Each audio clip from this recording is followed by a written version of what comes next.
અને જે દિવસે જરૂર પડશે એ દિવસે ગાંધીનગરના રોડ પર અમે જ ઉતરીશું અને ગાંધીનગરનો રસ્તો પણ અમે પકડીશું અને અમારા લોકોની જમીનો છીનવવાની વાત કરશો, અરવલ્લી પર્વતો તોડવાની વાત કરશો, જંગલોને નાશ કરવાની વાત કરશો, તો આ ગુજરાત નહીં દિલ્હીમાં જઈને પણ નેપાળવાડી કરવી પડશે તો નેપાળવાડી પણ થશે, નેપાળવાડી પણ કરીશું।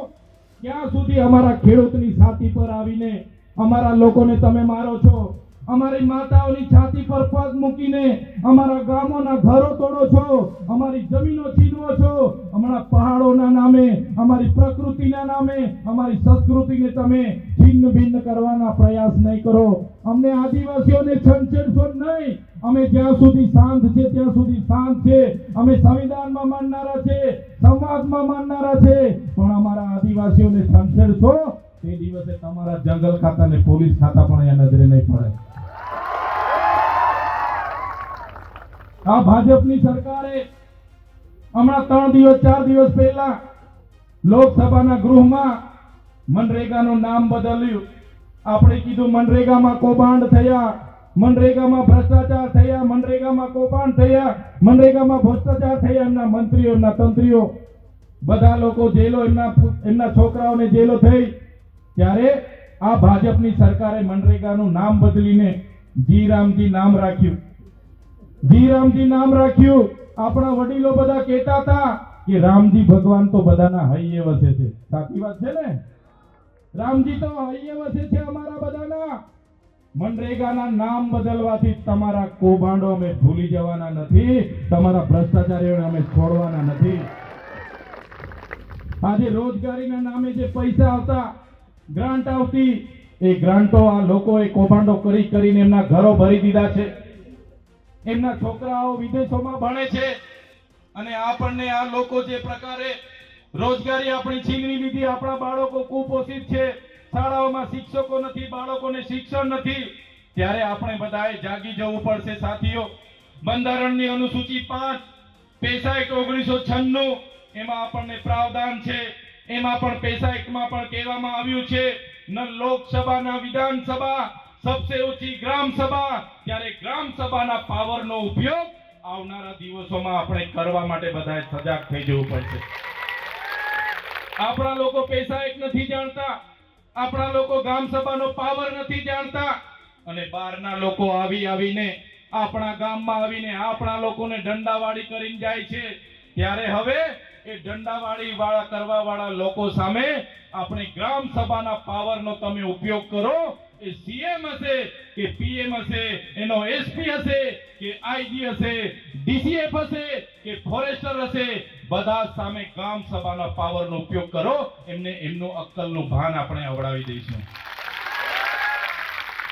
ત્યારે સાથીઓ, એક બાજુ આપણા દેશના વડાપ્રધાન મોદીજી દરેક દેશોમાં જાય અને દેશોમાં મોટી મોટી વાત કરે।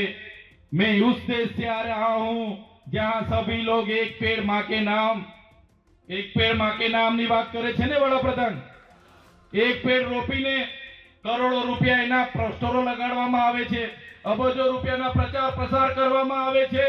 એક પેડ માं કે નામના નામે આપણને ગુમરાહ કરે છે અને આખા જંગલો એમના ઉદ્યોગપતિ મિત્રોને આપી દે છે। ત્યારે આ સરકારને આપણે ઓળખી લેવી પડશે। જે સંવિધાન આઝાદીના 78 વર્ષ પછી પણ નથી લાગુ કરી શક્યા। ગુજરાતમાં 30 વર્ષથી એમનું શાસન છે। આપણી જનતાને માત્ર ને માત્ર ભય, ભૂખ અને ભ્રમ અને ભ્રષ્ટાચાર આપ્યો છે। આજે નાનામાં નાનો માણસ સામાન્ય કામ લઈને જાય, એના સાથે પણ અન્યાય થાય છે। એની સાથે કોઈ કામ કરવા માટે કમિશનો આપવા પડે છે। ત્યારે મારા સાથીઓ, મારા યુવાનો, લડતો ખૂબ લાંબી ચાલવાની છે। અરવલ્લી બચાવોની લડત પણ ખૂબ મોટી ચાલવાની છે। જંગલો જમીનોને બચાવવા માટેની લડત પણ લાંબી ચાલવાની છે। આપણા બાળકોની શિક્ષાની લડત પણ લાંબી ચાલવાની છે। યુવાનોના રોજગારની લડત પણ લાંબી ચાલવાની છે।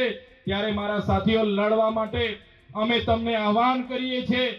આમ આદમી પાર્ટીમાં તમે જોઈ લો, તમામ લોકો, આ ક્રાંતિકારી લોકો, આમ આદમી પાર્ટી એટલે ક્રાંતિમાંથી ઉદ્ભવેલી પાર્ટી। ત્યારે આમ આદમી પાર્ટીમાં તમને અમે આહવાન કરીએ છીએ, આવનારા દિવસોમાં કોઈ પણ મોરચે આ ગુજરાતની ભાજપની સરકાર સામે લડવું હશે તો આમ આદમી પાર્ટીના મંચ પર આવીને અમારી ટીમ સાથે સહકાર આપીને આવનારા દિવસોમાં ભારતીય જનતા પાર્ટીને સત્તામાંથી દૂર કરવું પડશે।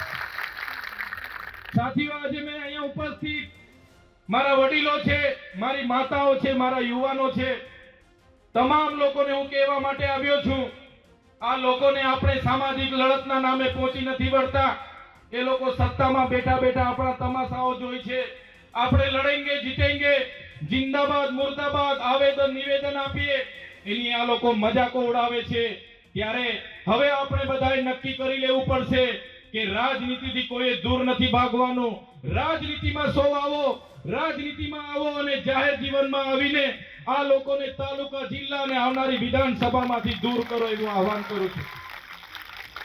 આ લોકો ક્યારે તમારી રક્ષા માટે, અરવલ્લી બચાવવા માટે કોઈ આપણી સાથે આવીને ઊભું નથી રહેવાનું। એમને તો એ કોન્ટ્રાક્ટરો સાથેની ભાગીદારી છે, ખનન માફિયાઓ સાથે હપ્તા ચાલે છે, એમના વાહનો એમાં મૂકેલા છે। એ ક્યારે તમને અરવલ્લી બચાવવા માટે કે આદિવાસીઓ બચાવવા માટે આવવાના નથી। ત્યારે કોઈ ચિંતા કરવાની જરૂર નથી। આમ આદમી પાર્ટીના ક્રાંતિકારી લોકો તમારી વચ્ચે છે। આવનારા દિવસોમાં ક્યાંય પણ કોઈ માતા બહેન સાથે અન્યાય થશે, મારા ખેડૂતોમાં સાથે અન્યાય થશે કે મારા યુવાન ભાઈઓ સાથે, ચાહે વહીવટી તંત્ર અન્યાય કરે, ચાહે ભાજપના નેતાઓ અન્યાય કરે, આવનારા દિવસોમાં એ લોકોને પણ આપણે છોડવાનું નથી। ઈંટનો જવાબ પથ્થરથી આપણે આપવાનો છે। ત્યારે સાથીઓ, આજે તમે જોયું હશે, પોતાની નિષ્ફળતાઓ છુપાવવા માટે આ ભારતીય જનતા પાર્ટીની સરકારે આખું મંત્રીમંડળ બદલી નાખ્યું। આપણા વિસ્તારના પણ એક મંત્રીને એમાં લીધા છે, પણ આ મંત્રી કઈ તમારા માટે કરવાના નથી। એ મંત્રી તો ચાવીવાળા રમકડા છે, માત્ર ડૂગડૂગી જેવું ફરવાના છે। એ મંત્રી તમારા કોઈના કામ કરવા માટે તમને મળવાના નથી। એમના આકાઓ દિલ્હીમાં બેઠા છે। થોડી ઘણી સરકાર દિલ્હીથી ચાલે છે, થોડી ઘણી સરકાર અધિકારીઓથી ચાલે છે। અને આ હું તો કહેવા માંગુ છું, આ લોકોએ મંત્રીમંડળ આખું બદલ્યું એમનો વિરોધ પાડવા માટે, એમનો વિરોધ શાંત કરવા માટે। પણ એ સરકાર ભલે મંત્રીમંડળ બદલે, એનાથી આપણને ફેર પડતો નથી। આપણે બધાએ 2027માં આખી સરકાર બદલી કાઢવાની છે। આખી સરકાર બદલી કાઢીશું। ત્યારે આજે તમને શું લાગે છે? આ સરકાર ચાલે છે, કોઈ સરકાર ભરકાર ચાલતી નથી। આજે તો દિલ્હીથી બધું ચાલે છે અને સરકારમાં રહેલા મંત્રીઓ એ સર્કસની જેમ ત્યાં પોતાનું પાત્ર નિભાવે છે।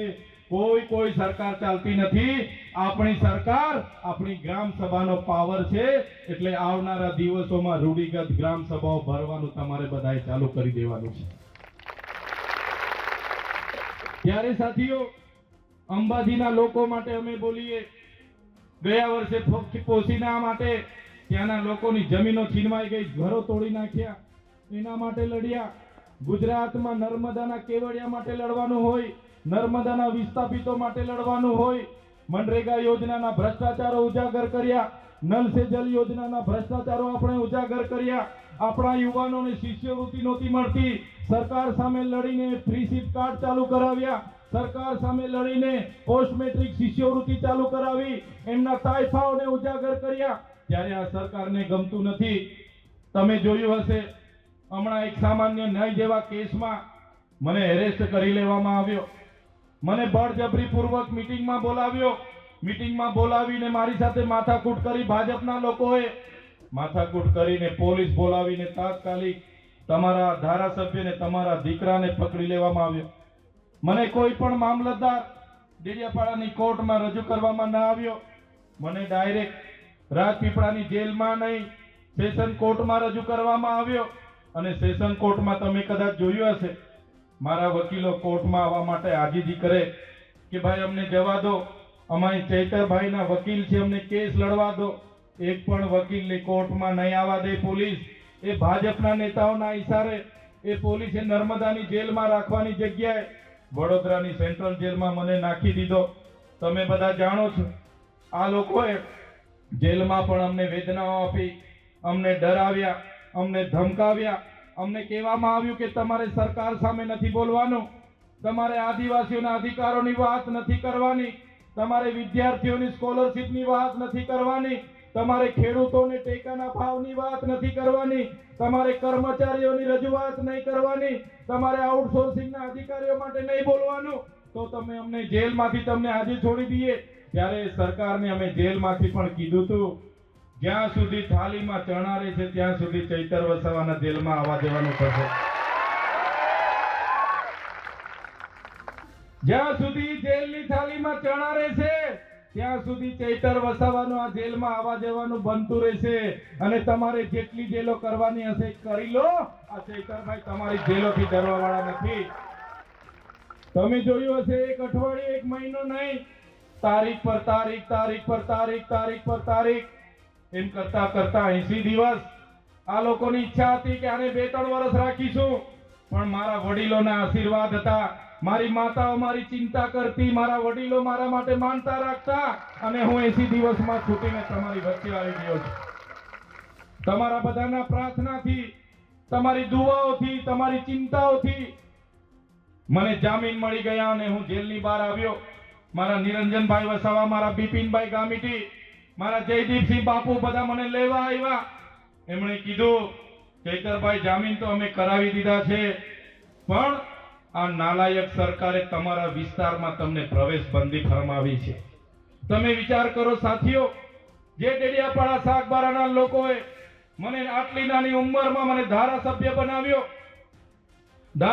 બનાવ્યો અને એમના કામ માટે મારું તા કાર્યાલય પણ છે, ત્યાં એમના કામ નહીં કરી શકું, એમના સુખમાં ને દુઃખમાં ઊભો રહી નહીં શકું, એમના ઘરે જઈ નહીં શકું, ત્યાં મારું ગામ છે, મારું ઘર છે, મારો પરિવાર છે, એમને મળી નહીં શકું.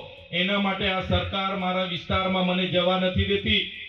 અને આજે પણ અમે રાજપીપળા રહીને લોકોના કામ કરીએ, છોટાઉદેપુર રહીને લોકોના કામ કરીએ, ત્યારે આ ભાજપના નેતાઓ, એમના સાંસદ, એમની પોલીસ આજે પણ અમને ફોન કરીને ડરાવે છે, ધમકાવે છે, કહે છે કે તમને ડેડિયાપાડામાં તો પ્રતિબંધ અમે કરાવી દીધો, તમે જો લોકોનો અવાજ બનતા રહેશો તો આવનારા દિવસોમાં નર્મદામાંથી પણ તમને પ્રવેશબંધી કરાવીશું.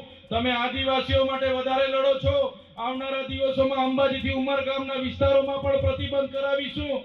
ત્યારે આજના મંચ પરથી એ લોકોને પણ હું કહેવા માંગુ છું, તમે મને ડેડિયાપાડામાં નથી જવા દેતા, તમે મને નર્મદામાંથી બહાર કાઢશો, તમે મને અંબાજીથી ઉમરગામના વિસ્તારોમાંથી તો બહાર કાઢી દેશો, પણ આ ચૈતર વસાવા અમારા લોકોના દિલોમાં રહે છે, ત્યાંથી ક્યારે બહાર નહીં કાઢી શકાય. મારી માતાઓ મારા માટે દુઆ કરે છે, પ્રાર્થના કરે છે, માનતા રાખે છે, ઉપવાસ કરે છે, મારા વડીલો મારી ચિંતા કરે છે.